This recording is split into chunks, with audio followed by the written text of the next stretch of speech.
Hi, it's Dia. Today I'm going to take an image from the BUNS Artist Edition, and I'm going to start my first drawing on the 110-pound cardstock.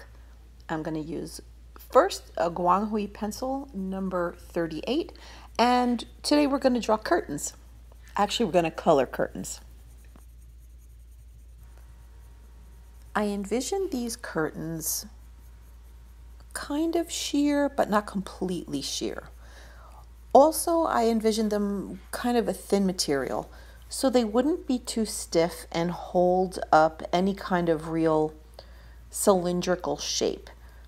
So I'm coloring them as if they sort of fell in soft folds. Now, what that means in the image is that I would make the area slightly darker where I indicated the curtain separations in the picture. I left the lines very light, and in that area I'm going over with this first color the medium value pencil, and I'm going to basically use 3 values for this background curtain area, and I'll explain value. Value in a picture or a drawing or a painting just means how light or dark something is in the image. So it's kind of hard to distinguish in a colored picture. Well, not all the time. Sometimes it's difficult to discern which is lighter and which is darker, especially the brighter the color. So when I say I'm going to use 3 values, I simply meant that I'm going to use a very light pink, a medium pink, and a dark pink, or even a color that lends itself into the fuchsia or not quite purple, but maybe lilac zone. So in a second or two, I'm going to speed this up. And with this number 38, I'm going to go over the whole back area. And I'm going to make the darkest area with this color in the area where there's lines indicating that the curtains might have a crease. Now, in that crease, the curtain will probably be folded over itself, and behind it there'll be a little loop. And the darkest areas will be on the edges of each of those little sections, because the center will be lighter because it'll look like the curtain's bent slightly. So it's not perfectly flat. There's a little bit of a bend to it. I didn't want to make it too complicated. I will do folds and creases in material in another video, but for now I just wanted to make this simple because I am going to add a pattern to this curtain also, and I wanted to show you how you can do it and make it look not too flat, make it look like it's actually part of the fabric. Like this. So as you can see from that picture, rather than looking like a one-dimensional piece of paper, it looks like there's folds of curtains, and that's really easy to accomplish because of the values in the colors that you pick. So I'm picking 3 different colors because, first of all, there are 3 different values: light, medium, dark, and the darkest ones will make the areas that are in the creases recede. Anything that's dark goes into the back of the picture in general, and anything that's lighter comes forward. So in the center of each of these areas of the curtain, I left it a little bit lighter. I do go over it a little bit, and I'm not coloring perfectly. I'm just doing it so you'll get the idea, and you'll all do this yourselves and make it perfect, and you can spend as much time on it as you need. So even though I'm using the medium value pencil right now, I am using it in a few different levels, meaning it's not all exactly the same. Some of it's lighter, some of it's darker, and that's perfectly fine. Now the second to last panel on the right side does look like it has a little bit of a bend at the bottom. So where it bends in, I'm going to make that area a little bit darker to give the illusion that the curtain is bending in and then puffing out slightly at the bottom. Now, although this is really nothing fancy at this point, I really like it. It looks like a sheer, it looks like a nice background, and you could literally leave it the way it is right now, but I thought it would be really fun to add a pattern to the curtain. So what I decided to do was take walnut brown from Polychromos and go from one end of one panel of the curtain to the other end in a slight curve and kind of make it look like a band is going in one side of the curtain, going over the top, and then going into the other side of this curtain panel. I didn't worry about matching it perfectly with the panel next to it because I kind of felt like there would be a continuous piece of cloth, but there would be some parts of it that you couldn't see behind the folds. If you held that panel of curtains straight out and you got rid of all the wrinkles, that line that I just drew on the bottom would be maybe a little wavy, but it would basically be straight across. Once it starts to settle into the folds, meaning once you would hang the curtain would fall into folds, and some of that line would get caught behind and you wouldn't see it all. So it wouldn't look like a perfect line in the parts that you could see. Now I'm filling that in with peach beige Prismacolor.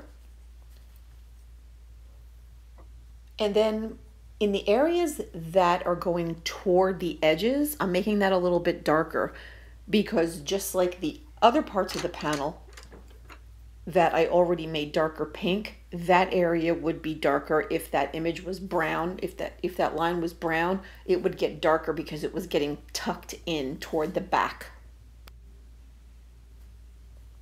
I'm going over that with that walnut brown again along the edges. Now, if you don't have Polychromos or Prismas, that's perfectly fine. You can just take browns and beiges, and what I'm doing here is taking kind of a mossy green, and I'm drawing some leaves coming off of little tiny stems off of that little panel of brown. I thought it would be really cute to make that whole curtain area have a pattern of branches and leaves. It sounds like it's complicated, but I kind of picked it on purpose because although it does look complex, it's really easy to do. And you don't have to follow my pattern at all. If you want to follow the basic lines that I'm putting down, of course, do it. But I mean, if you want to add flowers or if you just want to add stripes going completely up and down, that's really easy to do. You would just have to put those panels closer together. You can also do it any color you want. I shouldn't say those panels closer together. Those lines that indicate that little stripe going around, you can make that closer together. You can make that completely up the entire panel.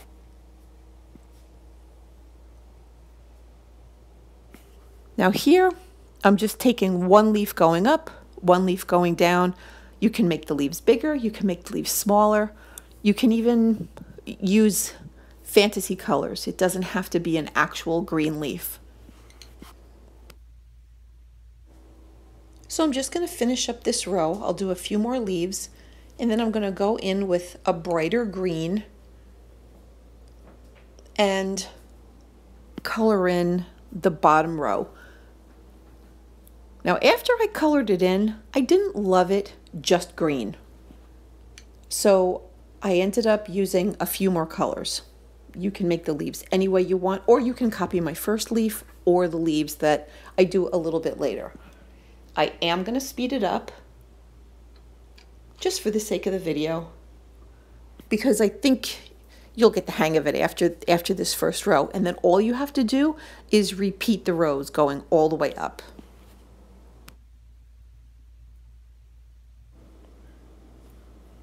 I first thought that I would do every leaf and indicate every vein, and then I figured I would be here till next week, so for the sake, once again, of the video, I would just make the leaves green and then indicate later with a Prismacolor teal where some of the veins would be and where some of the dimension would be on the top and the bottom part of the leaf.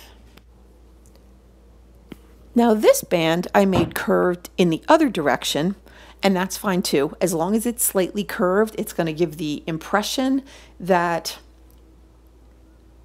those curtains are rounded and flowing.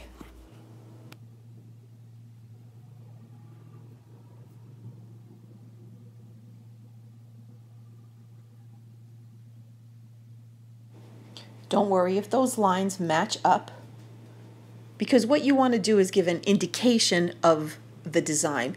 That is kind of the background of the image, so it doesn't have to be perfect. Now I do have to say, this is the first time that I'm drawing in the artist version of the buns, or coloring also, and it's super smooth, and the pencils work super well. They feel creamier, they feel smoother. I'm really enjoying it. Also, the pencil point stays sharper. As you can tell, you can make these little tiny fine details. Anyway, I'm going back to the Guanghui pencil, and I'm just making the values a little more apparent. I made the lines in the middle a little bit deeper with a Prismacolor pencil that's more like fuchsia. You can pick any color you want as long as it's darker. And now I'm going to speed this part up because I'm going to make lots of leaves. And I'm also going to go in on each of those bands and make the edges darker than the center. That gives the illusion that it's bending around the outside of the curtain.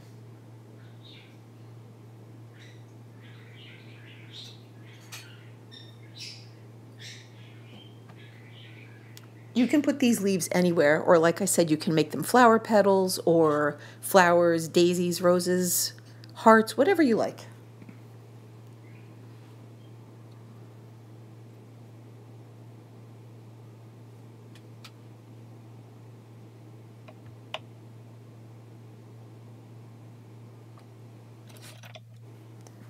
I added a yellow line with a Guanghui yellow in the center of some of them, just for variety. Also, that pencil stays very nicely. You can color over the top of it, and the yellow still shows. Here I'm taking a polychromos brown and coloring in the edges of all of those bands. You can take any warm brown from any set that you like. And then after I do that, I'm going to go over it and blend it in with a lighter beigey brown in the center, so it kind of looks like a stick. Now I'm taking a green and coloring in all those leaves that I just did.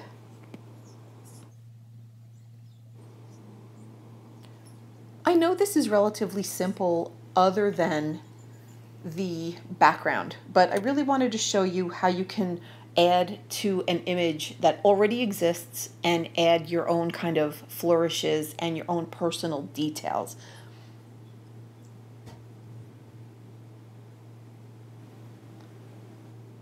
I like the look of the vine here, but it looked a little not enough for me. There was something missing. I couldn't quite tell if it was color at this point. And in all fairness, there's nothing else really in the image that's colored yet, but but for my sensibilities, I just wanted something a little bit more. So you could see that I took another pencil from Prismacolor, I think that was the peach beige, and I started to make a little bit more branches coming off. I went back in again and made the curtains slightly more rich pink, and it still wasn't enough for me. Now here I'm taking a darker fuchsia or magenta color, and I'm making the area underneath the overhang a little bit more intense because there would be a shadow there naturally. So I'm going to indicate that with a darker pink.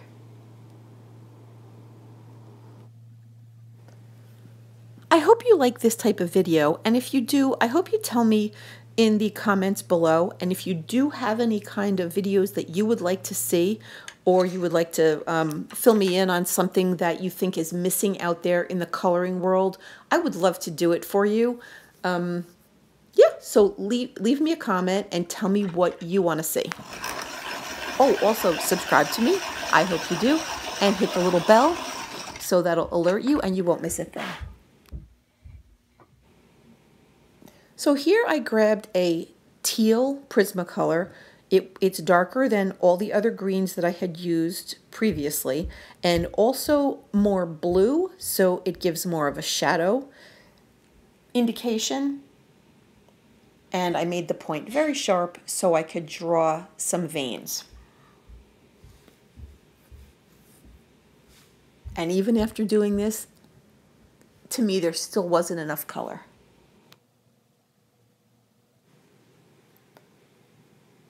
The leaves underneath the overhang, I made them a little darker and I colored them almost completely in with that teal because I thought they would be darker underneath that overhang also. So I fussed around, I added more, and I didn't dislike it, but I wasn't quite sure what I didn't like about it. So I went in again, fussed around again with the pink. I thought maybe the shape was a little too vague, meaning the shape of the curtains, but even that wasn't it.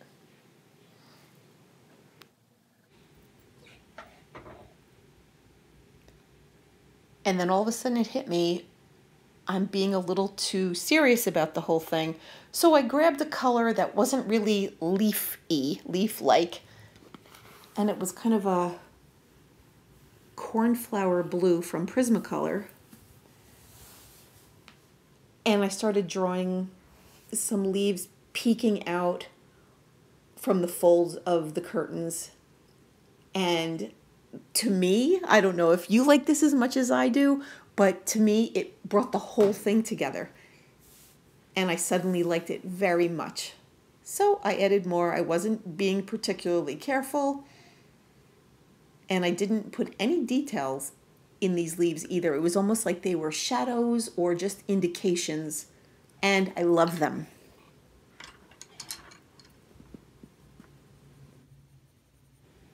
So this was really fun and interesting for a few reasons. First of all, the paper was glorious to work with. Second of all, I couldn't quite figure it out, and it was another one of those examples where you just keep on going. If you don't like it, you're probably not finished. So I might not even be finished yet because I am going to do those outside curtains with more folds and more intricacies for next time. So I hope you subscribe to me. I hope you like this video, and I hope you join me next time. I'm so glad you're all here. Thank you so much, and I'll see you soon. Bye.